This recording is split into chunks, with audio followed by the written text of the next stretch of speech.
Hi friends, Suno വ്ളോഗ്സിലേക്ക് എല്ലാ കൂട്ടുകാർക്കും സ്വാഗതം. ഇന്നൊരു പയർ മെഴുക്കുവരട്ടിയാണ് ഉണ്ടാക്കാൻ പോകുന്നത്.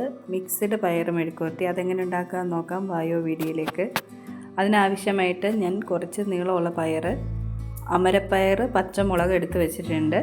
ഇത് വൃത്തിയായിട്ട് ഒരു 3-4 വട്ടം ഒന്ന് കഴുകിയെടുക്കണം. കഴുകിയെടുത്ത് വെച്ചിരിക്കുകയാണ്. ഇത് ചെറുതായിട്ട് മെഴുക്കുവരട്ടി പരുവത്തിൽ നമുക്ക് അരിഞ്ഞെടുക്കാം. ഞാൻ കിറ്റ് പച്ചക്കറി മേടിച്ചപ്പോൾ അതിനകത്ത് കുറച്ച് അമരപ്പയറും പയറും ഉണ്ടായിരുന്നു. അപ്പം ഞാൻ വിചാരിച്ചു എന്നാൽ അത് മെഴുക്ക് വരട്ടി ഉണ്ടാക്കാവുന്ന. അങ്ങനെയാണ് ഇത് രണ്ടും കൂടെ ഇട്ട് ഞാൻ മെഴുക്ക് വരട്ടി ഉണ്ടാക്കുന്നത്. അമരപ്പയർ അരിഞ്ഞ് ചെറുതായിട്ട് നടുക്കുന്ന് കീറി വേണം എടുക്കാൻ. അമരപ്പയർ നമ്മൾ കനത്തിൽ അരിഞ്ഞ് കഴിഞ്ഞാൽ അതിനൊരു ടേസ്റ്റ് വരത്തില്ല. അപ്പോൾ പയറിൻ്റെ കൂടെ തന്നെ നമ്മൾ ആ നടുക്ക് നിന്ന് മുറിച്ച് കീറിയിടുക. അത് കഴിഞ്ഞ ശേഷം 2 സവാള ചെറുതായിട്ട് അരിഞ്ഞെടുക്കാം. അതുപോലെ തന്നെ മെഴുക്കുവരട്ടിക്ക് ഉള്ളി ഞാൻ ചേർക്കുന്നുണ്ട്. അത് ഓരോരുത്തരുടെ ഇഷ്ടാനുസരണം ചേർക്കാം. എല്ലാ കൂട്ടുകാരും എൻ്റെ ചാനൽ സബ്സ്ക്രൈബ് ചെയ്യുക, ലൈക്ക് ചെയ്യുക, ഷെയർ ചെയ്യുക, കമൻറ്റ് ചെയ്യുക. സബ്സ്ക്രൈബ് ചെയ്യാത്ത കൂട്ടുകാരുണ്ടെങ്കിൽ ഒന്ന് ചാനൽ സബ്സ്ക്രൈബ് ചെയ്യണേ. അങ്ങനെ 2 സവാള ചെറുതായിട്ട് അരിഞ്ഞ് വെച്ചിട്ടുണ്ട്. അതുപോലെ തേങ്ങാക്കൊത്ത് ഈ മെഴുക്കുവരട്ടിക്കകത്ത് ചേർക്കുന്നത് നല്ലതാണ് കേട്ടോ. ഞാൻ ഇന്ന് പയർ മെഴുക്കുവരട്ടി വെക്കുന്നതിൽ ഞാൻ 2-3 കഷ്ണം തേങ്ങാക്കൊത്തെടുത്തിട്ടുണ്ട്. ചെറുതായിട്ട് അരിഞ്ഞ് വെച്ചിട്ടുണ്ട്. അപ്പം ഇതും അതിലേക്ക് ചേർത്ത് കൊടുക്കണം. പിന്നെ കുറച്ച് കരിയാപ്പില എടുത്ത് വെച്ചിട്ടുണ്ട്. അപ്പോൾ നമുക്ക് മെഴുക്കുവരട്ടി ഉണ്ടാക്കാൻ പോകാം. വായു കൂട്ടുകാരി. അങ്ങനെ ഒരു ചട്ടി എടുത്ത് വെക്കാം. ചട്ടി എടുത്തിട്ട് അതിലേക്ക് ഈ പയറെല്ലാം ഇട്ട് കൊടുക്കാം.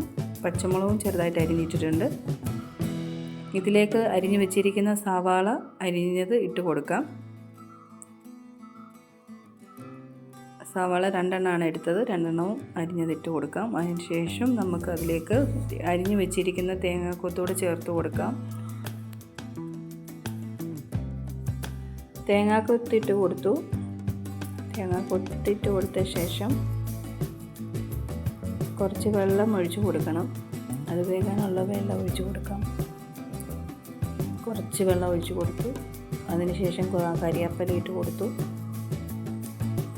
കരിയാപ്പില ഇട്ട് കൊടുത്ത ശേഷം അടുപ്പിലേക്ക് ഇട്ട് വെക്കാം. വെച്ച ശേഷം കുറച്ച് മഞ്ഞൾപ്പൊടി ഇട്ട് കൊടുക്കണം. മഞ്ഞൾപ്പൊടി ഇട്ട് കൊടുത്ത് ഉപ്പ് ചേർത്ത് കൊടുത്തു. അതവിടെ ഇരുന്ന് ഒരു 10 മിനിറ്റ് വേകട്ടെ. വെന്ത ശേഷം അത് മെഴുക്ക് വരട്ടി നമുക്ക് കുറച്ച് എണ്ണ ഒഴിച്ച് കൊടുക്കണം. അതവിടെ ഇരുന്ന് വേകട്ടെ. ഏകദേശം വെന്ത ശേഷം നമ്മൾ കുറച്ച് എണ്ണ ഒഴിച്ച് കൊടുത്തു. ഇനി അത് നല്ലപോലെ വഴറ്റിയെടുക്കാം. വഴറ്റുന്നതിനനുസരിച്ച് അത് മെഴുക്ക് വരട്ടിക്ക് ഒരു ടേസ്റ്റുള്ളൂ. തേങ്ങാക്കൊത്തൊക്കെ ഇടും പ്രത്യേകിച്ചൊരു ടേസ്റ്റാണ്. അതുകൊണ്ട് നിങ്ങൾ ഇതുപോലെ മിക്സ്ഡ് ആയിട്ടുള്ള മെഴുക്ക് വരട്ടി ഒന്ന് വെച്ച് നോക്കണേ.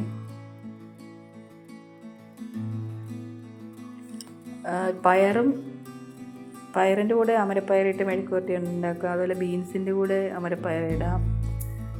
ക്യാരറ്റിൻ്റെ കൂടെ ക്യാരറ്റും ബീൻസും മെഴുക്ക് വരട്ടി വെക്കും. ക്യാരറ്റും ബീട്രൂട്ടും മെഴുക്കുവരട്ടി വെക്കും. അങ്ങനെ മിക്സ്ഡായിട്ട് മെഴുക്കുവരട്ടി വെക്കാം. അപ്പോൾ ഒരേ മെഴുക്കുവരട്ടി ആകുമ്പം ക്യാരറ്റ് തന്നെ വെക്കാം, മിക്സ്ഡായിട്ട് വേണേൽ വെക്കാം. ഓരോരുത്തരുടെ ഇഷ്ടാനുസരണം. ഞാൻ പിന്നെ ഇങ്ങനെ 2 പയറും അമരപ്പയറും കൂടെ ഉള്ളതുകൊണ്ട് 2ഉം എടുത്ത് മെഴുക്കുവരട്ടി ഉണ്ടാക്കി. ചോറിലൂടെയൊക്കെ കഴിക്കാൻ പറ്റിയൊരു മെഴുക്കുവരട്ടിയാണ്. ചോറ് ചപ്പാത്തിയുടെ കൂടെയൊക്കെ നല്ലതാണ്.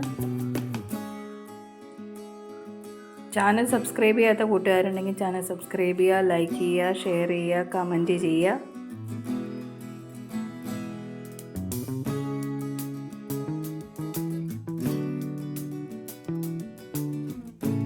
വ്യത്യസ്തമായിട്ടുള്ള വീഡിയോയുമായിട്ട് ഞാൻ വീണ്ടും വരുന്നതായിരിക്കും. അതുവരേക്കും ബൈ കൂട്ടുകാരെ.